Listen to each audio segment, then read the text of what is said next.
about the impact of this show on the audience. And so when do they want to?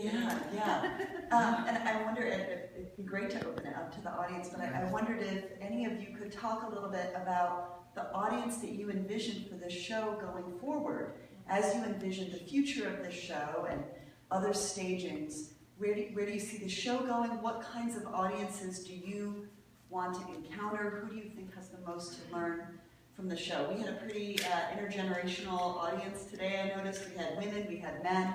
I'm sure we had women in the audience who made many different decisions, as you noted, and I think that really made for a rich experience for all of us in the audience too. But I'd love to hear you talk about where you see that going.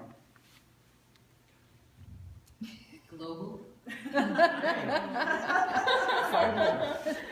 Why stop there? World domination.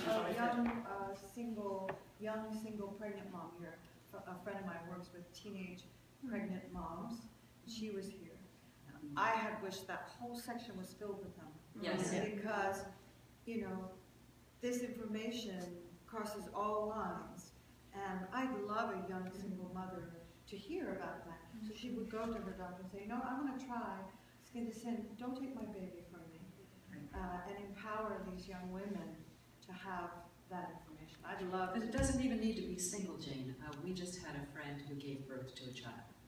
And I understand this. Unmarried. Most of them are unmarried. Yeah, but I'm happy with unmarried, married, gay, single. I'm not limiting it. She Yeah. asked what audiences, and I would love, if we had different types of people. Yes. But I also think it would be wonderful to go to where Amy works. Yeah. Or have them come here. Have them come I here. tried to get them here in a busload. You know the way the symphony will make themselves available to schools, and they invite different audiences in. Gwen was saying, what about organizations that are working with home births, organizations that are doulas, or organizations that are working with low income, and seeing how to bring that audience in, that would be great. I want to say one more thing. We have a friend who just gave birth, and this is what we're running into, what we all have to pay attention to. So these are close friends of mine, and their daughter and I talked over Christmas about Skin to Skin. And I knew she was going to forget. I knew it. I gave her the book, I gave her the CD, I talked to her. I knew when she was in that tube of what was happening to her, she was going to forget. And fortunately, her father texted me and said, well, labor has started. And I said, please remind them about Skin to Skin. And after the birth, he texted me back, and he said, thank you so much. She had the baby for 2 hours. It was the most ecstatic experience she had never imagined. And thank you. So a play maybe can do that.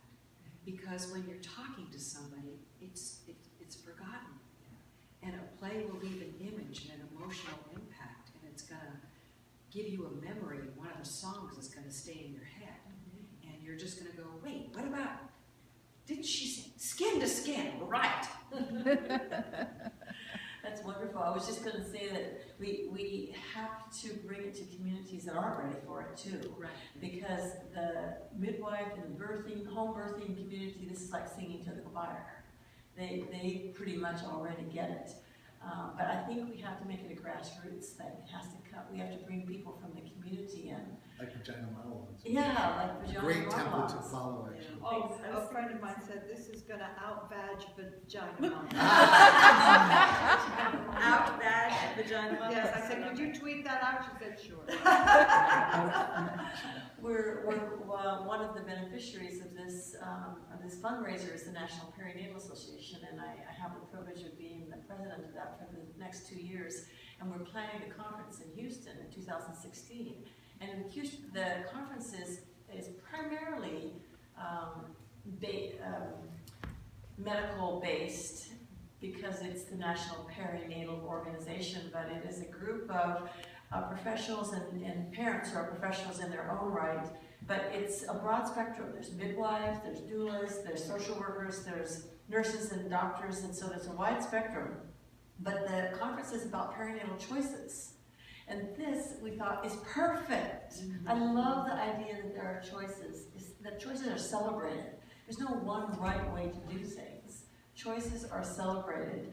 And so we want to bring this play to the community of Houston in 2016 and invite not just the conference attendees, but the entire arts and medical and lay community and theater community to attend. So that's my vision.